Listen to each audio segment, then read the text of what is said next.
Adam Nyeholt, welcome to the podcast, mate. Thanks, buddy. Thanks for coming Happy to on. be here. I'm very jealous of your current view.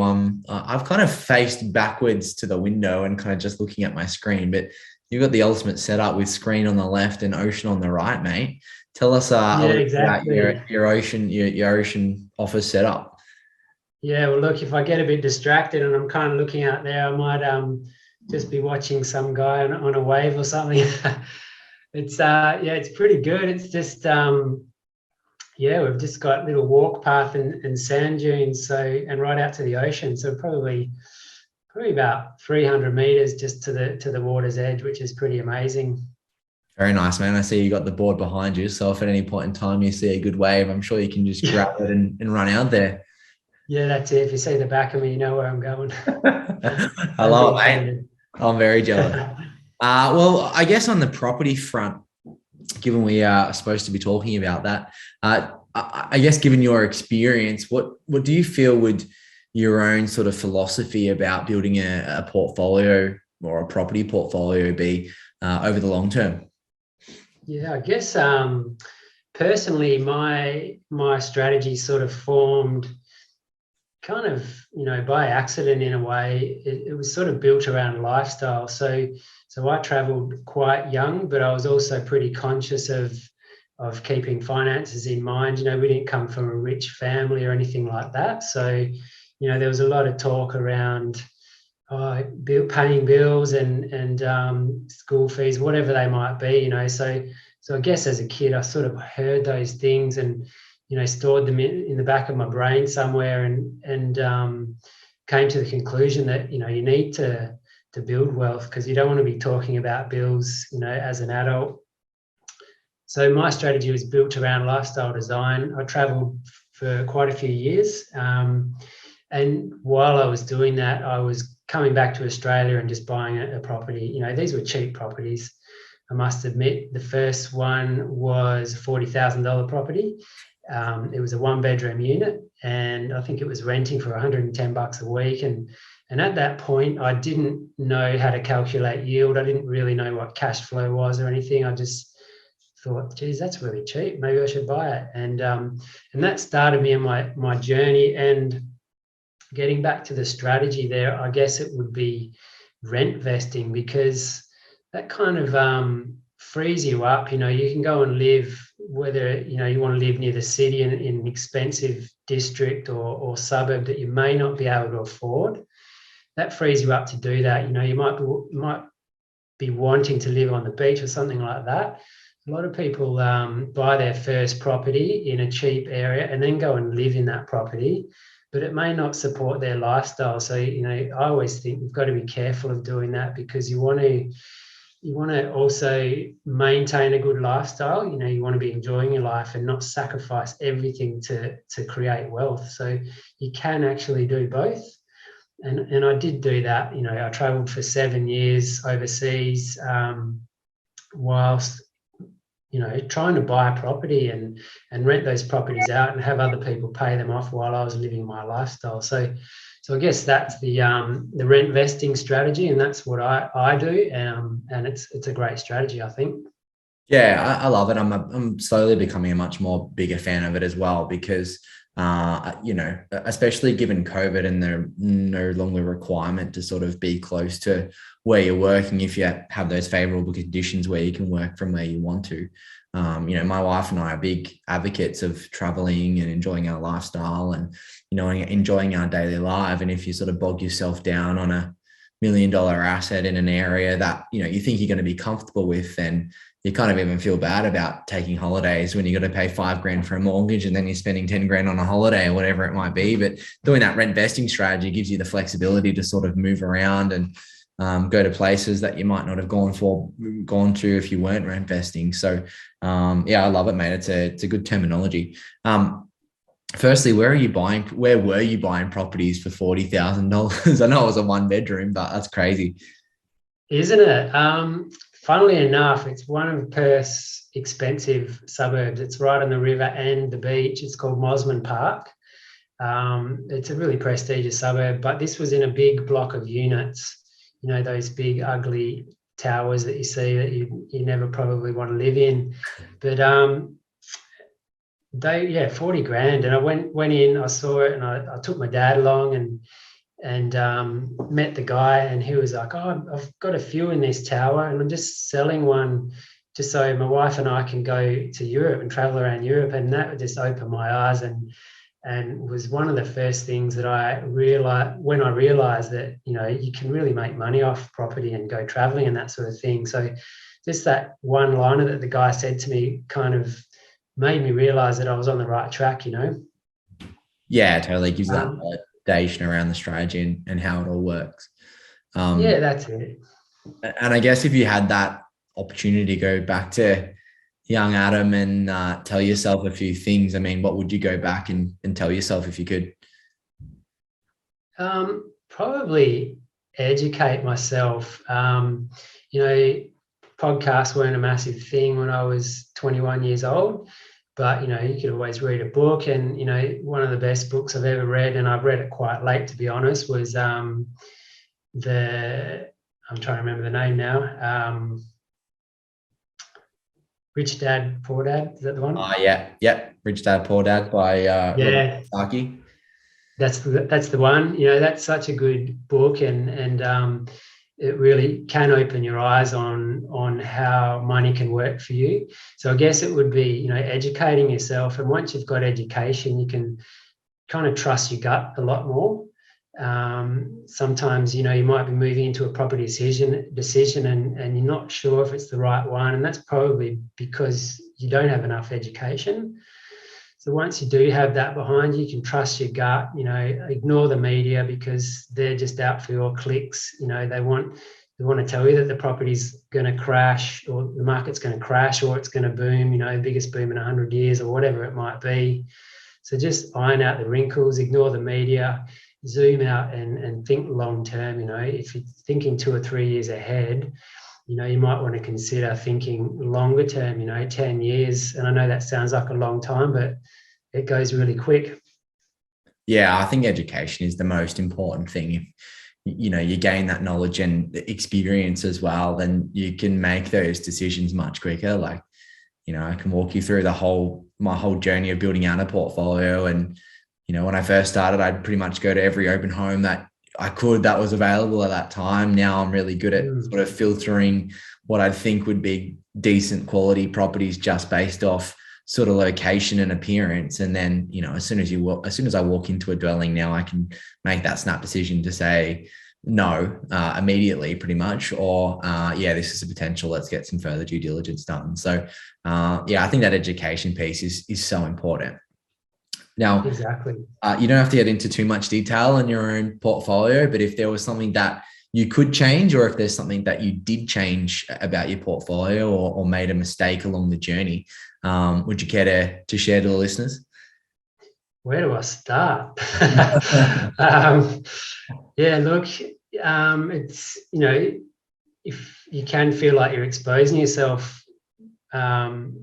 when you talk about your mistakes that you've made in the journey, but I think it's a real point of education. And I've had ups and downs in my property journey. I've done it for a long time, and I might just talk about a couple. And one of them was I had the decision. I decided to invest in Melbourne and Brisbane at the same time, within say 6 months.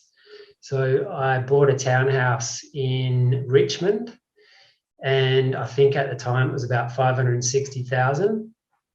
And I was tossing up between buying a townhouse or one of those old kind of terraced homes, those beautiful old things. And I didn't know a lot about property at the time. I knew I'd made a bit of money, but still hadn't fully put the foot down on the accelerator with the education.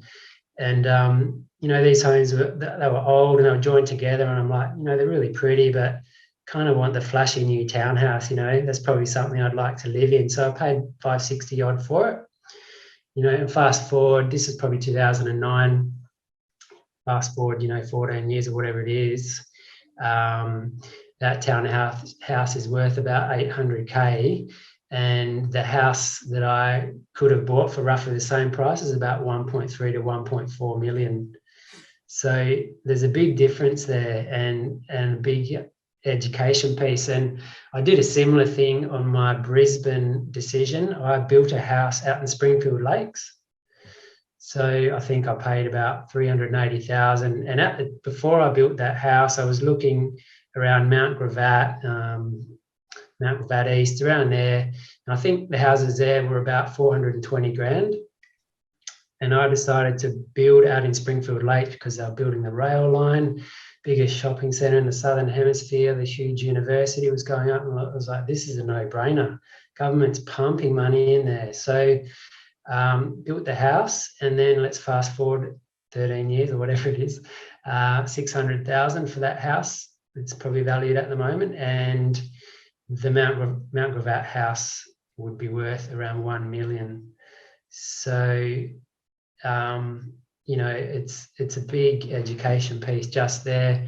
It's all about supply and demand. And, everyone knows they're not making any more land central in those central areas, but they are when, places like Springfield Lakes and all that, they can just release land for forever. And, that kind of holds back the prices. So it's just all about that supply and demand, and also your property type. It's all about having as much land as possible, as close to the city as possible. Yeah, some of those comments around the opportunity cost between the dwellings that you could have purchased is huge. It blows my mind, and it really shows you sort of the compounding effect over a couple of decades of how far out they can be, which is just crazy. Exactly, yeah. And I guess on that sort of education journey and on the experiences that you've gone through, you probably learn a fair few things in your time. When did that thought process of, hey, I actually know a fair bit about this and potentially want to start a business in this area raise? Like, when did that light bulb moment come through from just becoming a property investor to becoming someone in the space day in and day out? I guess, probably a lot of people questioned what they were doing around that COVID time. I was working in engineering, for civil engineering, for more than 20 years, and COVID came about and everyone got sent home from work and then started getting paid. I'm like, hey, I'm getting paid to sit at home. And it really gave me space to think about what I'm doing, what I want to do, question my future. Do I really want to be doing engineering for the next 20 years? And I don't think I did want to. I found that I didn't want to do that. So I remember saying to my wife, engineering is the only way how I know how to make money. So with that realization, she said to me, it's not really, you know how to make money through property. Why don't you do something to do with property? So I thought, yeah, maybe I will. And I ended up getting my real estate license because I wanted to help friends buy property and build their portfolios and that sort of thing. And I realized to do that legally, you need a license. So I did that. And one thing led to another. And all of a sudden I had a business helping people buy property, and I absolutely love it. And I don't miss engineering. I guess I miss the calculations and that sort of thing, but I'm doing them in a different way. I still look at graphs. Something's not clear to me unless I see it in a graph or a spreadsheet, to be honest. But it's something I've never questioned my decision. I absolutely love the path that I'm taking. Yeah, that's great, mate. I'm the same. I can't comprehend something unless it's either written down, visually or some numbers somewhere. So I totally relate to you from that side of thing, and that's cool. Like, I haven't really heard a lot of people sort of talk about. Well, I mean, you did mention like potentially doing some stuff with friends, and that's typically how it sort of transitions. But it's cool that you actually sat down with your wife and talked through some other alternatives and found an alternative career path. So that's great, mate. Well done. Now, everyone's got one, but what would be your favorite property one-liner? Well, my auntie used to always tell me as a kid, money makes money. It's not really a property one-liner, but it's property for me is a game of finance. It's juggling how you're going to get money and where you're going to spend that money to grow that money. and you're always trying to avoid hitting walls. And one of the walls that I've hit many times in the past is a finance wall. You're hitting the edge of your borrowing capacity, and then it's like, what can I do to get more money, or convince the bank to lend me more money to purchase more property? And and that's why I say money makes money, because whether it's developing, which is what I do now a lot of, or renovating, or borrowing money, you just need to get your hands on that money so you can tip it into the right areas to keep making money in property. And that's the name of the game. And people, I've had people say to me in the past, "Oh, money's not everything," but people wake up every day of their life and they jump on a train and they go into the city and they work their lives away to make money. But how can you say money is not everything when you dedicate your every waking hour to make money? You'll spend that time away from your loved ones, your family, and just on the pursuit to make money. So money is everything, but it's not in the sense that is an evil thing, I guess. It's just it can be a beautiful thing. It can create space.